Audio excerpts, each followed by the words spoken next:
দেখেন এখানে হাজার হাজার মাদ্রাসার ছাত্রদের খাবার তৈরি হয় এখানে।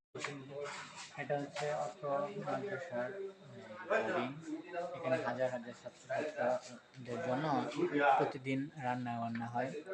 দেখেন এইখানের যে বোর্ডিংটা, এখানে প্রতিদিন কত ডেস্ক এই দেখেন কত বড় বড় ডেকচি, এগুলা দিয়ে মাদ্রাসার ছাত্রদের খাবার পাকানো হয়। এই দেখেন কত চুলা, লার্কি চুলা, বিদ্যুৎ চলে গেছে আমাদের, তারপরও দেখা যাচ্ছে। দেখেন মাহফিলের উপলক্ষের কারণ জন্য যে গরুর মাংস মোষ জবাই করা হয়েছে এখানে। এই দেখেন, এই যে এই যে হুজুরদের খাবার তৈরি করা হচ্ছে এখানে। এই যে ঈদের মতন শুরু হলো।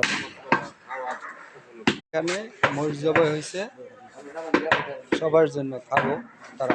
আজ মাহফিল করার পরে তাদের খাবার জন্য মাংস পাকানো হয়েছে। এই যে চলে আসছে আবার এই জায়গা, মসজিদের পাশে চলে আসছে, আবার এই জায়গায় চলে আসছে।